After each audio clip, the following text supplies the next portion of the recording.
I think in that locker room, we all have an appreciation for every single win. Stan getting those 3 slams when he did in the time that he did is otherworldly. With Gael, it's easy to be overwhelmed by how exciting he is to watch. And this, like that right there, that's why people love him. Come on. Look at that type of shot as well. Well, welcome to ATP Beyond the Numbers, presented by Emphasis. I'm Jim Courier, and I am delighted to be joined by one of the great new voices in tennis media, Chris Eubanks, fresh off the tour, out of the locker room, in front of the microphone. We're going to have a great conversation. We're going to be focusing on the careers of Stan Wawrinka and Gael Monfils and the changing of the guard as they enter the last season of their epic careers. And we're going to also be joined a little bit later on by Paul Annacone, who has been so present in this generation as well, coaching Roger Federer, now Taylor Fritz, and actually even spent a little time coaching Stan Wawrinka. So, Chris, I can't wait to get started. This is going to be so much fun. Yeah, I've been waiting on this conversation, Jim. Can't wait to really dig into it, and this is going to be a blast. Thank you. Well, it's going to be fun because you have so much experience with a couple of the players that we're really going to be focusing on. The kind of concept with this episode is the changing of the guard and focusing on 2 epic careers that are coming to a close this year. It's Gael Monfils and Stan Wawrinka, 2 players who've had massive impact on the tour. And you've been on tour with them. So what's it been like? I know if looking at your record, you never got a legit match against Stan, but you and Gael did play once. Yeah, we played in Canada in, I believe it was Toronto. He got me in 3 sets.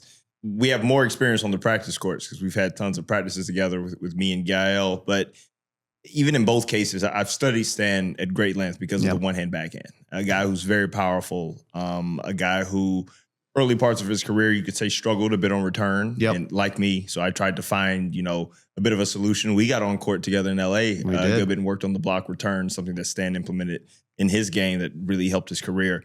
So these are 2 guys that I know well, 2 guys that I've watched. Gael, like you said, had the experience of playing.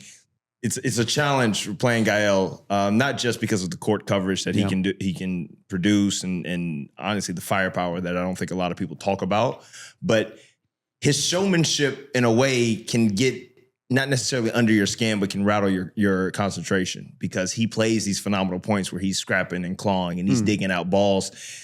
As the opponent, you're fighting the urge to press, hit harder, closer to the lines over and over and over again. You want to continue to play your game. But then he comes up with one crazy shot. He gets the crowd involved. He starts to kind of really, direct the choir in a way. And you have to be able to kind of focus and reset and not, in some ways, become a fan, but also understand that you're the opponent and you got to kind of counter this storm that's starting to brew. When he starts to ride that momentum, it's a tough thing to stop. And just one of the nicest guys as well is Gael, and 2 guys that I watched growing up that if you had told me, hey, I would start my professional career and stop before they decided to stop, I probably wouldn't have believed it, but here we are. What's the general locker room view been on their careers as players have come, like yourself, come in and out of it? Yeah, I think no question Stan has been an incredible player, and I think has maximized his career. I think that it gets tough sometimes when we get into whether or not a certain player maximized their career. What I find oftentimes is we immediately go to the numbers that we can measure. We go to the things like athleticism or power or speed, and we say, well, if you have all of those things, then it's automatic that you should have a certain amount of titles or slams or weeks at number 1. The consensus amongst the players is that Stan getting those 3 slams when he did in the time that he did is otherworldly. It's incredible. 3-0 in Grand Slam finals. Like, that's absurd. And for Gael, we all, I think, respect Gael because he was a top 10 player for a long time and he still did it his way. He never gave in to the outside pressure of saying, you should do it this way. He understood that in order for him to have a long career as a professional tennis player, he had to be himself. He had to have fun. And I think every guy in the locker room looks at that and says, you know what? You can be successful doing it your way, even if it doesn't come with a slam, and be happy with your career. Yeah. Well, one of the great things about this show is it's not just you and me. We have our sort of secret weapon over here. Ollie is here, and he's got Allie to help us out with any kind of facts that we need to bring into our discussion to just give it a full picture. Because I think with Gael, it's especially Gael, it's easy to be overwhelmed by how exciting he is to watch. It's easy to just only think about, my God, the things that he can do that so few other people can do athletically. It's been so fun to watch him and enjoy all of the thrills that he's given, not just us who watch it really closely, but just you see the fans and how much they connect with him. But I want to get a little bit of a big picture, if we can, Ollie, on his career. It's not over yet. It's still kind of coming to an end, but he's had a big impact on the game. He's been around an awful long time. Can you just give me a couple basics? Yes, absolutely. Thank you, Jim. Really looking forward to this chat and talk about these two great players and a few more that we've had sort of changing the guards and look at some new names coming up. But yes, starting with Monfils, he has had a brilliant career with a just over 62% win record, which has him right up there with, as of recording date, 584 wins in total. That's a big number. It's a big number. Yeah. Which have got him 13 titles throughout his career. And he spent, and you mentioned there early, Chris, how long he spent, 105 weeks in the top 10 throughout his career. So just over 2 years of time he spent there in the top 10 as well. So very impressive career to date. And as you say, not over, still winning titles. Probably the most impressive is he went 19 of winning years a title. Of getting to a final, right? That puts him up with some of the all-time greats, doesn't it? It absolutely does. The likes of Novak, 21 years, Roger 20, Jimmy Connors 19, and then after that, it's Ivan Lendl is behind him at 16 years, Berdych 14 years, McEnroe 14 years, Sampras 13 years. So he's ahead of all those guys. One of the things that I long admired about Gael is that he's had to deal with the pressure of being from a Grand Slam nation and their desire to have someone be the next Yannick Noah to win that title, the gentleman's singles at Roland Garros. So for him, there was a lot on him early on, and that for me, I think he's achieved a ton with a ton of pressure on him as well. We find that we're comparing a lot of the players from a recent generation to the generation before. But oftentimes those players didn't have the level of expectation because of whether media availability or access to fanfare or just the globalization of tennis wasn't as big. So you would be able to speak to it a little bit more. When Yannick came up, were there people immediately at 17, 18 saying this guy's going to win Roland Garros? Or did it just kind of happen of just natural progression because everybody's career transpires at its own rate? So I often, to your point, respect the athletes who've had to come in that cycle behind chasing almost ghosts and legendary ghosts of saying, well, you got to do it how this person did it. It's like, well, when this person was 18, were you saying they had to do it like the one before them? Was there a 24/7 media cycle surrounding every decision that they made? And even in that space and maturing for Gael, he still was able to do, like you say, incredible things. 19 years with the final. Injuries play such a part. Loss of confidence can play a huge part. For 19 straight years, he made just one final every single year, and there was nothing that could come in there and disrupt that. I just find that to be insane. And then you could see it based on the names that we're comparing to as the other players who've been able to do that. It's absurd. Yeah. Absolutely. He did have a stellar junior career to Gael Monfils. And this time I've got a few clips for you. So the first one you'll see here as a youngster at Queen's and showing his athleticism at a very young age. I mean, if you can move on this grass at Queen's back in the day, that's impressive. Against Ivan Lubicic.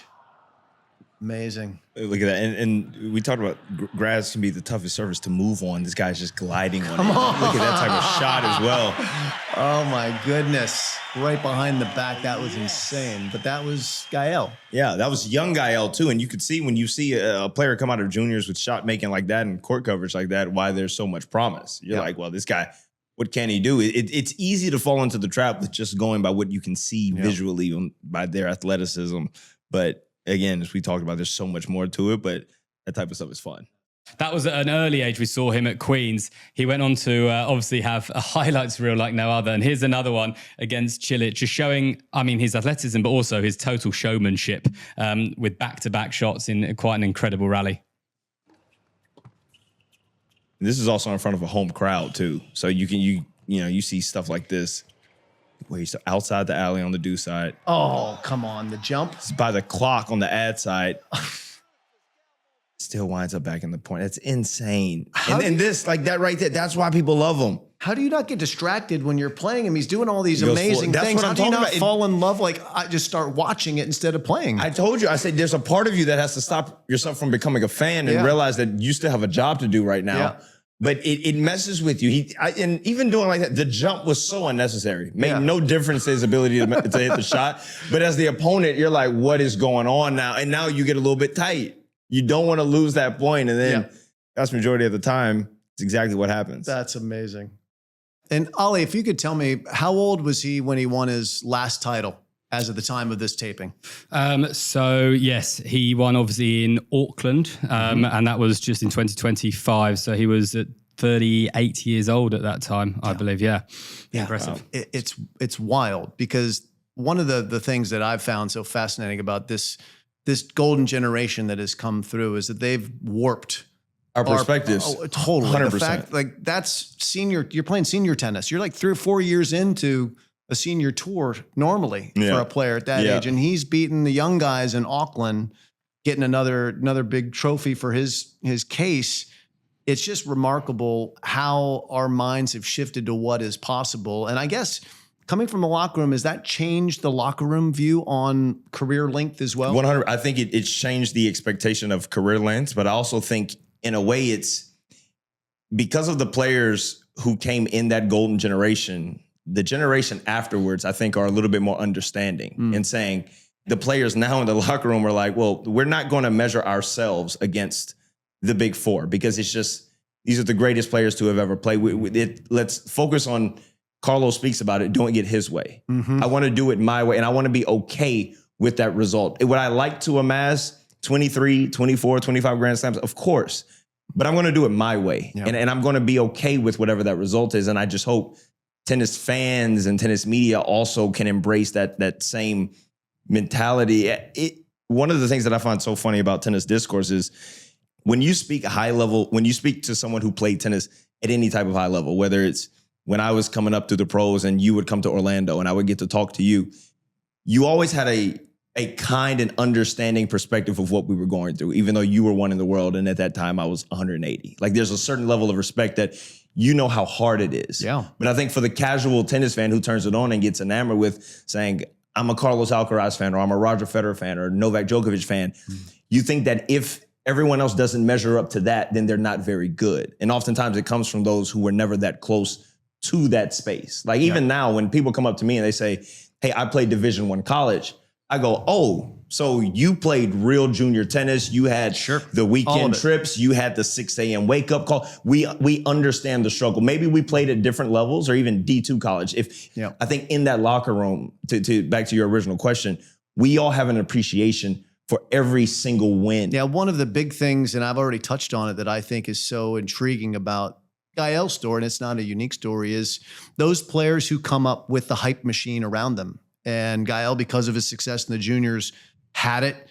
Alcaraz had it. There are lots of players that have had it, and some have had more or less success. Dimitrov, because his game is so beautiful to the eye, everyone, just assumed that it was going to be easy for him to manage his way through. It's not. I think about like who else out there, especially playing in this greatest generation of players, who else has had those pressure sets that have had to deal with it? I think of someone like Kei Nishikori, coming from a tennis mad nation in Japan, desperate for a major title. I think of what that experience has been like for Kei, who's still going. You said something really key there when you were talking about Gael, and you said coming from a Grand Slam tennis nation. I think that is huge because although Kei had a ton of expectation, undoubtedly, I think when he set himself up to be the best player in Japanese history, after that, it was like everything is gravy. Like anything, that US Open final, it was like, oh my God, if Kei can win it, that'd be even better, but we're already appreciative of what he's done. I think when you come from the Grand Slam nations, in a way, you have a different perspective because you've probably seen people from your country lift a Grand Slam title, and so you want the rest to. Ollie, can you tell us what year in each of the majors has it been won by someone from the home nation, to just kind of set the table for how difficult that is? Because it doesn't happen all the time. No, not at all. Yeah, so they've got Edmondson, the AO was 1976. Yeah, 50 years ago. Yeah, 50 years ago this year. Noah, as you mentioned there, 1983. Andy Murray was Wimbledon 2016, and Andy Roddick 2003. Yeah. So, Andy Murray had to solve something that hadn't been done for 77 years. Yeah, see, like Murray, like his path, I wouldn't wish on anyone because you got to add in British tabloids, which I did not know how tough they can be. Following him behind Tim, where they used to try to diminish Tim's career. Tim Hemman? Yeah, sorry. Yeah, Tim Hemman tried to almost diminish his career as if this guy wasn't four in the world and saying in the semis every year at Andy's Wimbledon. just going to be another Tim. It's like you are lucky if Andy is another Tim. Like using that as almost like a slight, I never fully understand as I continue to go and elevate in tennis. Those players, you highlighted Grigor coming from Bulgaria. I'm sure there's a lot of pressure. No doubt there's a lot of pressure. It's different though when you're coming from one of those four countries. And Roger having the pressure and the expectation coming out of juniors. He won Junior Orange Bowl, obviously sponsors and brands Junior and everybody. Wimbledon too. Junior Wimbledon as well, wanting him to be the next one. Once you kind of hit it and you kind of establish yourself as, okay, this is the best Swiss player. What comes after that is just, your fans will always look for more. They'll always find a reason to say, well, didn't do enough. It needs more. He needs more. You're coming from one of those four countries, though. It feels like it's a never-ending cycle, and it continues to grow and grow throughout your career. All right, let's do a little bit of a shift here to the players right now that might be feeling some of that. So Alcaraz certainly had a lot of hype coming out, and he's lived up to it and then some. Same for Jannik Sinner. The hype machine is fully cranked up for João Fonseca, and the crowds are following him like crazy. How do you think he's handling the moment so far? I think he's handling it exceptionally well. Yep. I think adding Franco Davine to his team, I think having a coach who is experienced at the highest levels of the game, throwing him in the mix as well to help guide this young talent, I think was such a smart decision. I've seen his game evolve over the past couple of years. I think his serve is clearly getting better. I think he's working on his movement out of the corners. And I think it seems to be, from Fonseca's standpoint, he's focusing solely on the tennis part. He had to deal with a little bit of injury to start this year. And the way that he's been able to bounce back from that, been super, super excited to see that trend continue. I obviously the match with Sinner in Indian Wells was phenomenal. I think it was a great kind of test of saying, all right, there are people who are throwing your name in there as a potential third guy.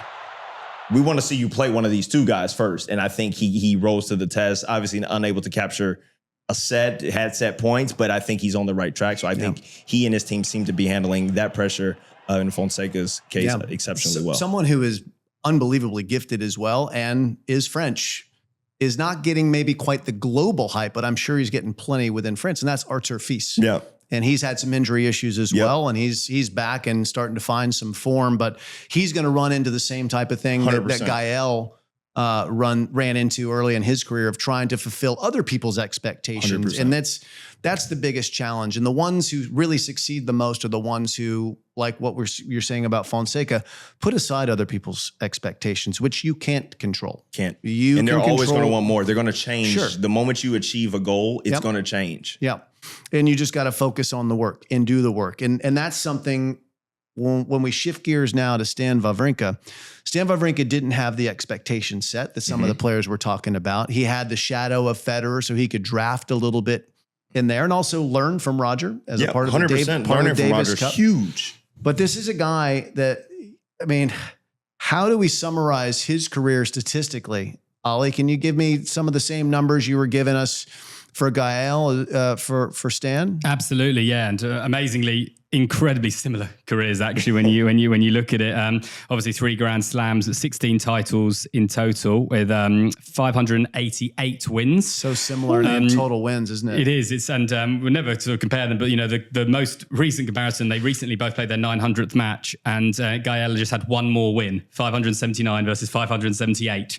So incredibly similar there. And we've touched on the junior career of Gael, and he won, obviously, he said 04. He did all 3 before Andy Murray came along and won the US. The year before, it was Stan who won the French junior as well. So, a major win there as a junior.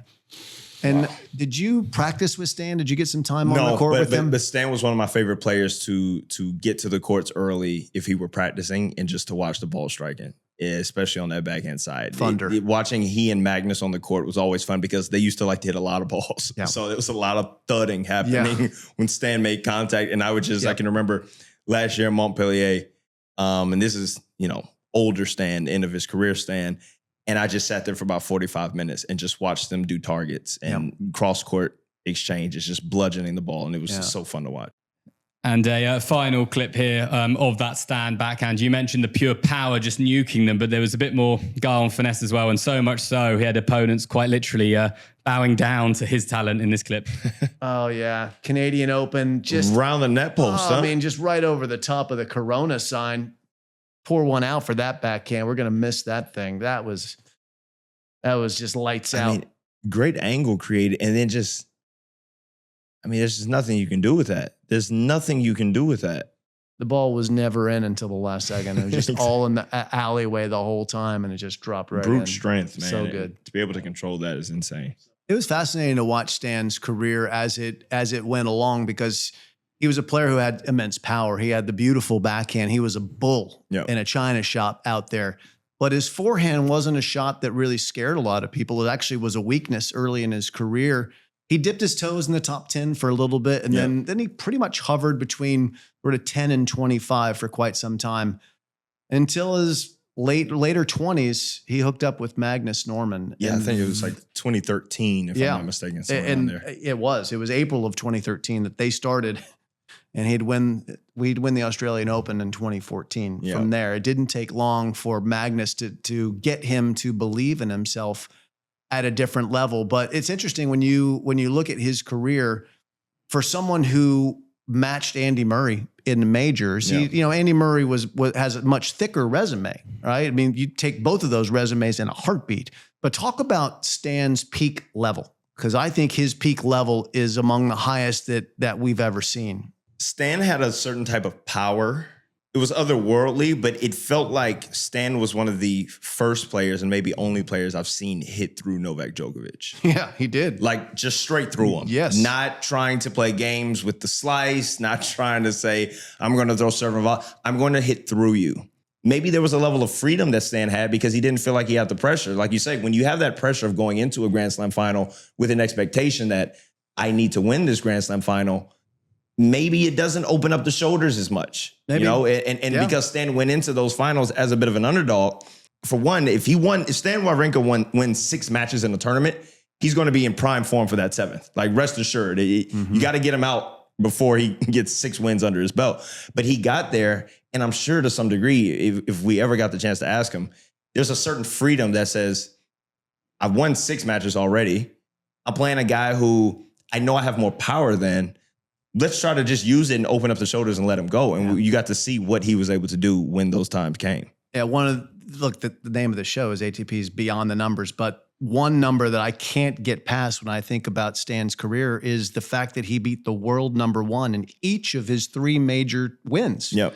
The current world number 1, it was absolutely astonishing that he was able to break through the way that he did. And we're going to break through with our little show here because it's not just one of the fresh, new, great minds that we have. We also are going to pick the brain of someone who has been a great player, but an amazing coach as well. Paul Annacone is with us, and Paul was on tour playing when I played, and then started coaching Pete Sampras, which cost me multiple matches. Thanks, Paul.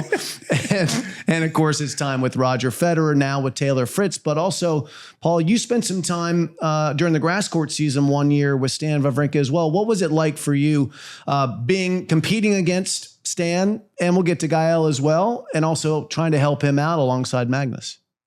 Well, thanks for having me, guys. First of all, I've been taking notes. I mean, this has been so much fun for me just to listen. And Chris, you've been hitting so many topics right on the head about the way things go. And I think you're spot on with Stan. Look, I've been really fortunate. In 2017, I got to spend a bunch of time with Stan and Magnus. And when Stan initially called me and said, would you come and spend some time with me and Magnus during the grass court season? I was like, you and Magnus? I said, you got Magnus. And, and he was like, yeah, but I said, how does he feel? But I said, he wants to do it. And I was like, awesome, that would be great. So unfortunately for Stan, I think I probably learned more from him and Magnus than he got out of all of it. But it was really amazing. And it was so interesting because I got to spend a bunch of time with Stan in Australia this year as well. And just to hear his thought process about his journey.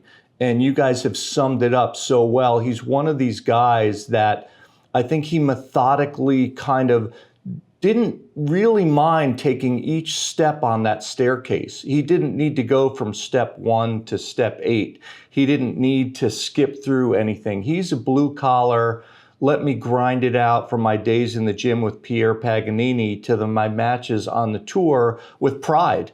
And so like you guys said, once he gets to the end of those majors, I think, Big Banks, I think you're right. I think he got freed up inevitably when he played Rafa in the finals of Australia. It's a one time I actually talked to Pete Sampras, and he was there for that match, and he said, that's the only time I've ever seen Rafa get bullied from the back of the court. And I love all these comparisons with Gael. And one of the things I find so good and so interesting about the show is there's, the numbers involved. And I think this is where people have such a huge misconception when they talk about wasted talent, or they talk about shoulda, coulda, woulda. What people do is, and what I found historically, is they look at what they see, and that's all they know. In my opinion, Gael Monfils is the greatest athlete I've ever seen on a tennis court. The problem is when you talk about wasted talent, you're looking at just that. But as you two guys know, when I weigh talent, a player's talent and a human being's talent is 3 things. It's their head, it's their heart, and their physical capabilities. But so when you say wasted talent, I absolutely don't think he was a wasted talent. He was an awesome talent, a spectacular talent.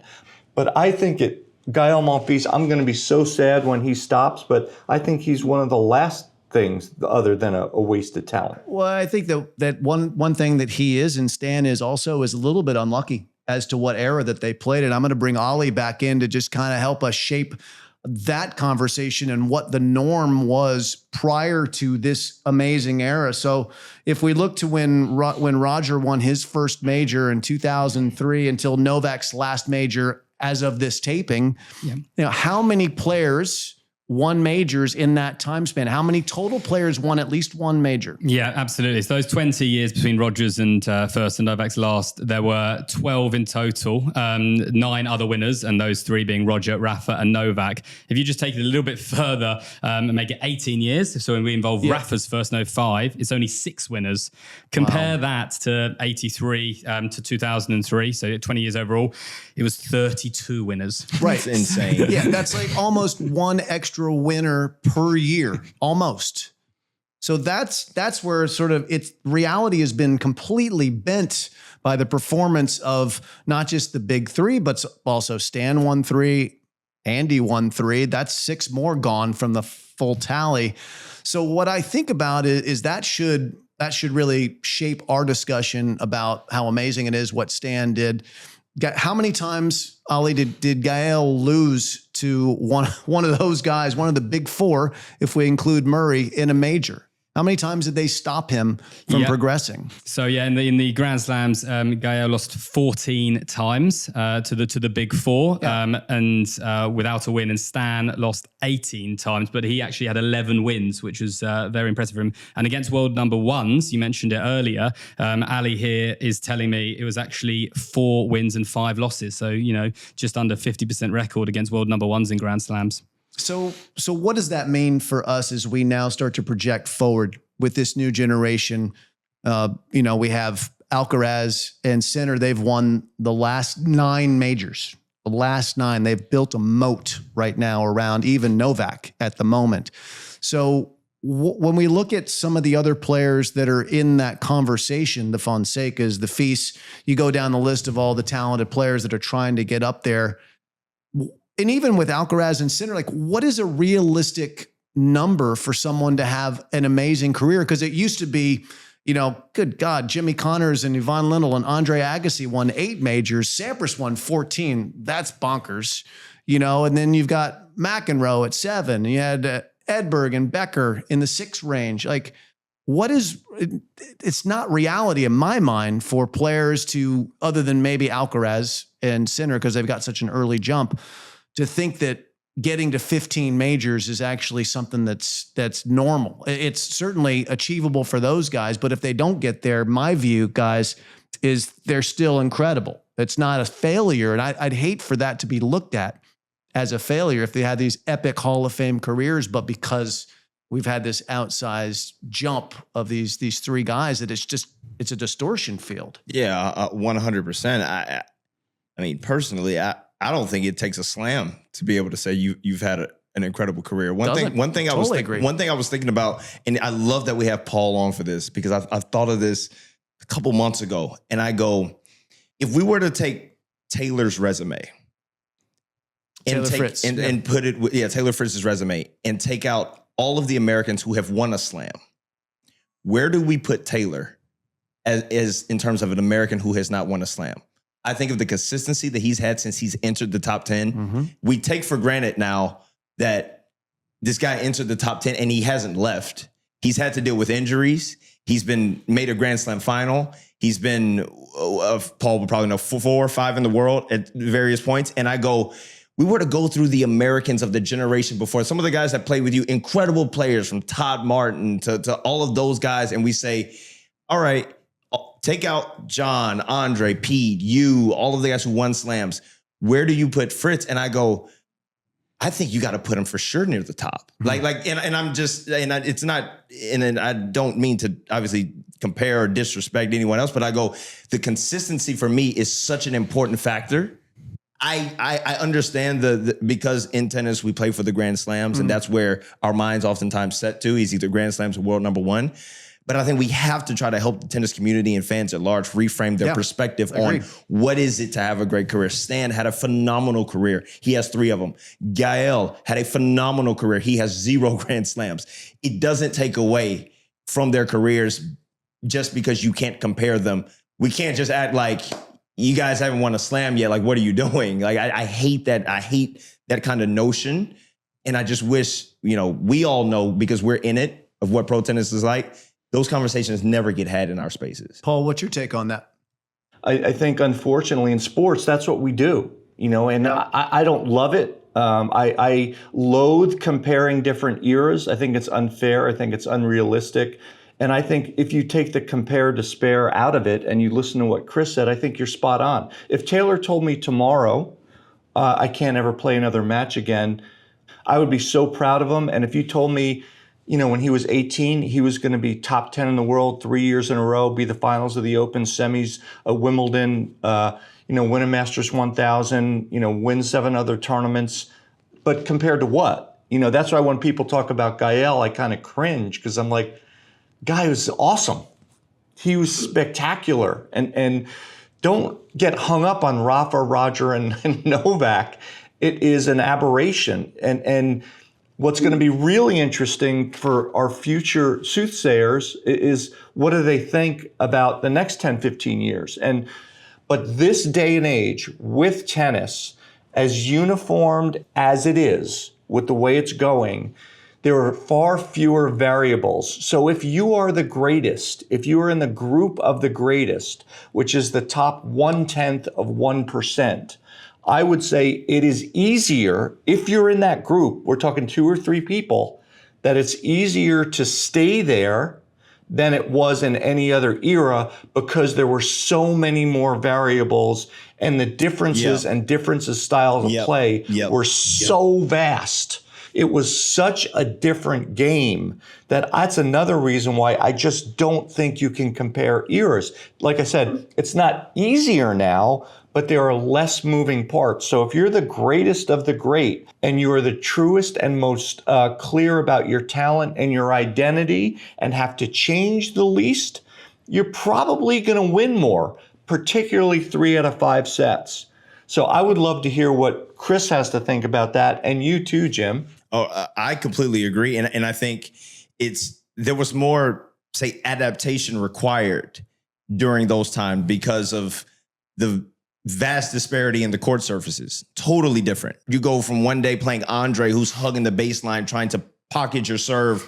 You know you can't get away with a bad second serve return or a bad second serve because the guy's going to be aggressive on second serve return. That's one day. And then 2 days later, you go, oh, this guy may not be that good of a returner, but he's going to play straight downhill like a Pat Rafter. He's going to chip the return now. So now I'm serving, I'm fighting off first balls that are skidding on the grass.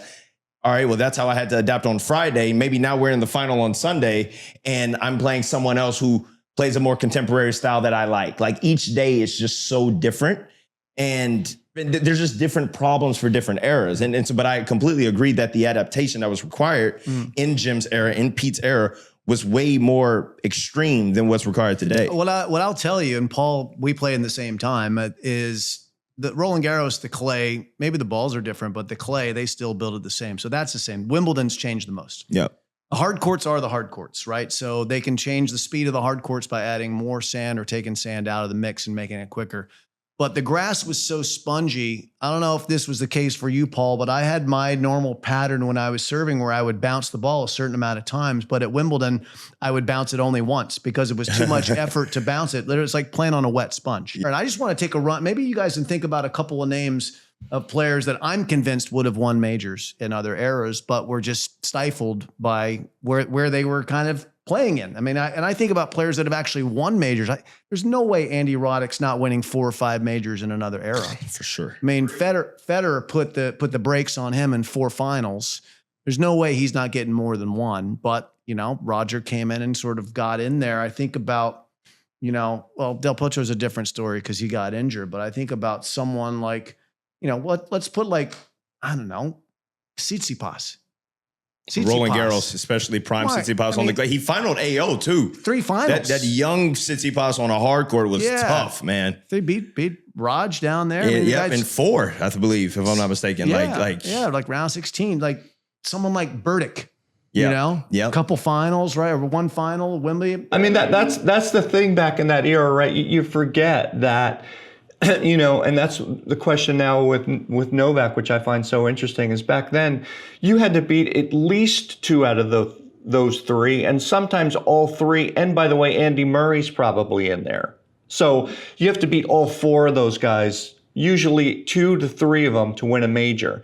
Right now, I feel like, guys, it's a great time. You're lucky. Now there's only 2. It's just Carlos and Sinner. But that's what's so hard for Novak, as we saw in Australia. At this age, on the day, Novak can beat anybody still, as he showed us in Australia. I just think it's hard 3 out of 5 sets against both of those guys back to back. But talking about the other guys in those that didn't, you know, Gael, you would have won 1, right? How about Joe Willie? You think Joe Willie would have stole 1 somewhere? Finals of the Australian Open. Yeah, I mean, it's just it's so tough in the era. You know, as good as Ferrer was, he was arguably one of my favorite players of all time because he was the best unconditional competitor I've ever seen and talent maximizer.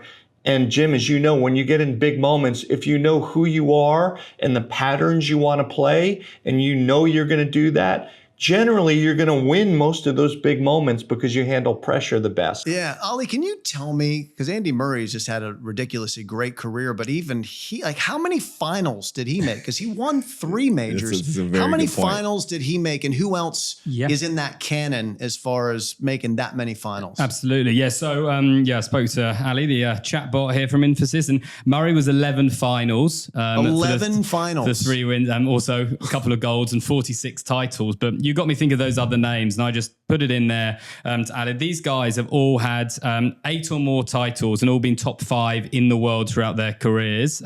You've got Tsonga, Nishikori, Berdych, Raonic, Ferrer, Tsitsipas, Ruud, Zverev, and none of those guys obviously won then, but all of those guys reaching top 5 and nearly 8 or more titles. Well, 11 finals. I mean, you're talking about what McEnroe did, what Wielander did, Stefan Edberg.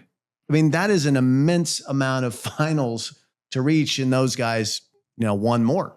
As we look kind of big picture now. Let's kind of circle back now into this changing of the guard, because we've been so blessed to have Gael and Stan with us for the last 20 years. And they're coming to the end.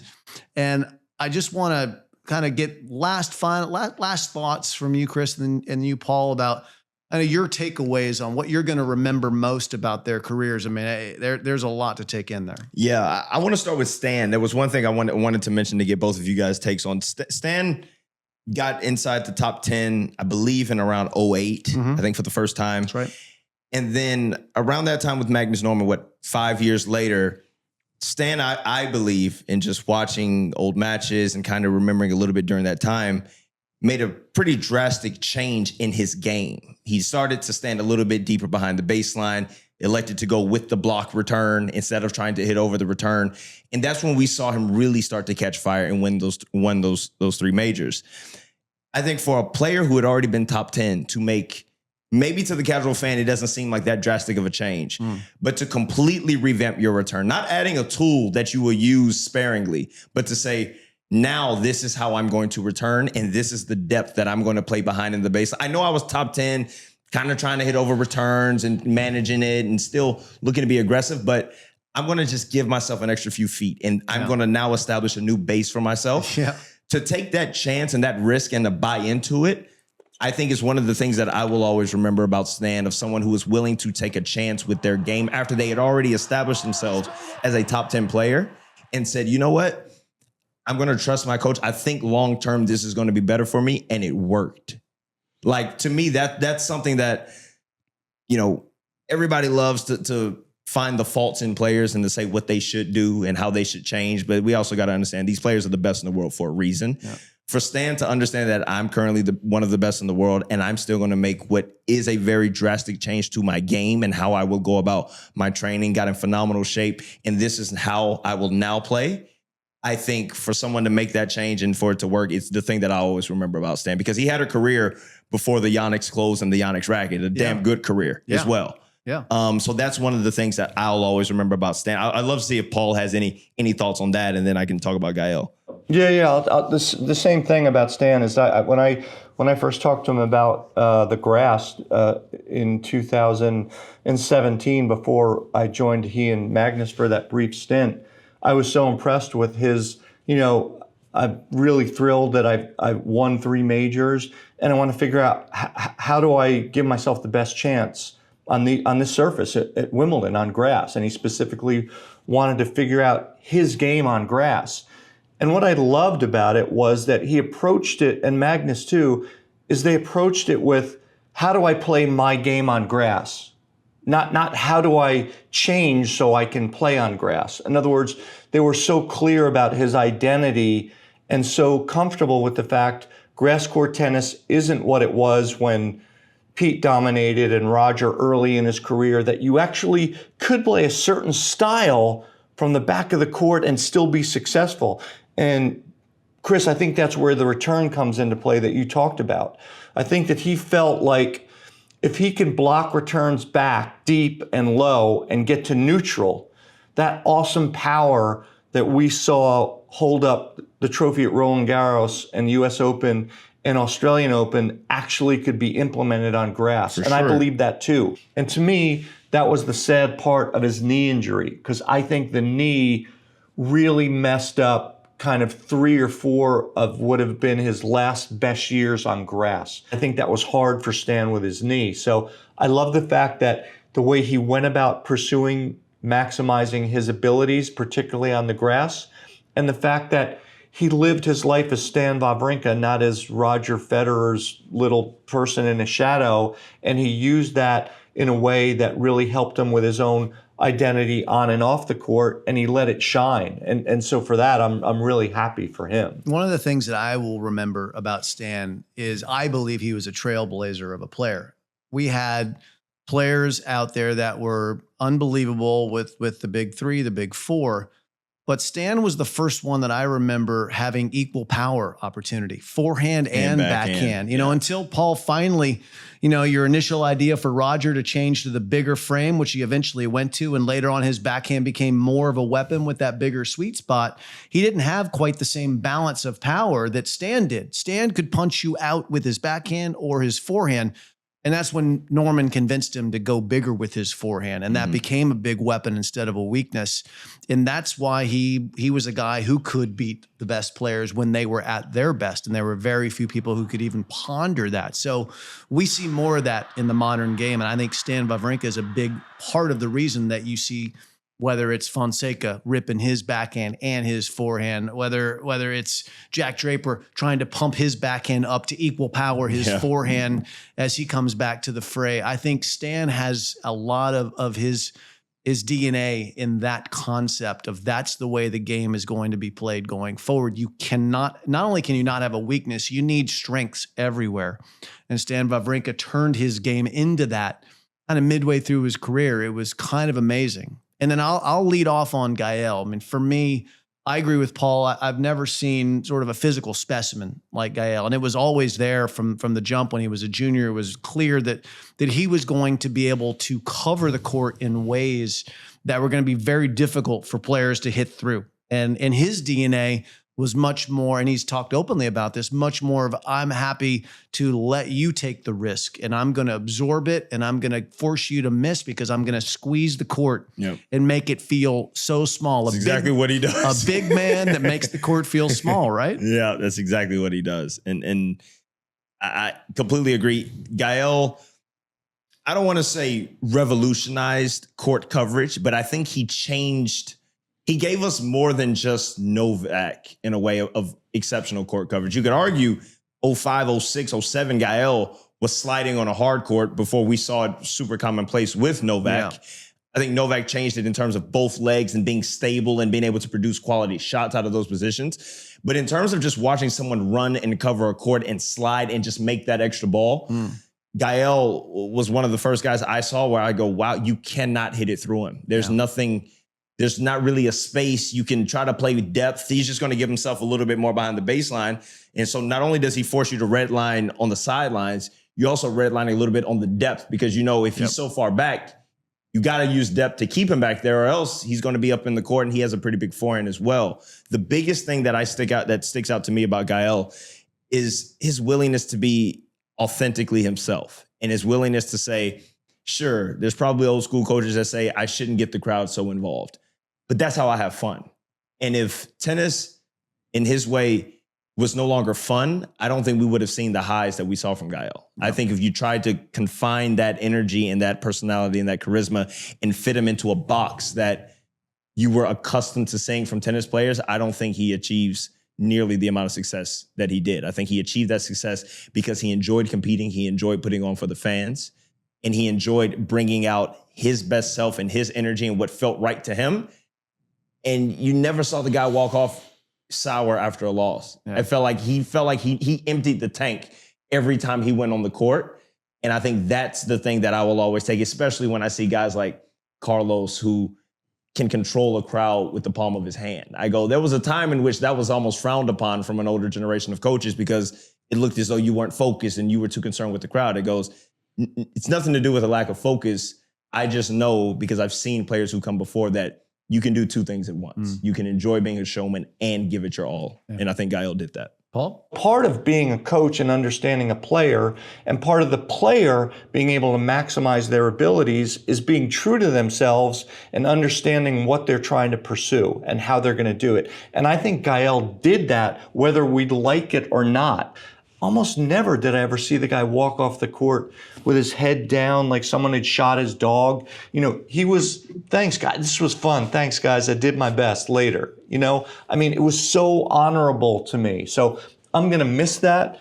I love the guy as a tennis player. I think he's an amazing human being. And like I said, I think the greatest athlete I've ever seen on a tennis court.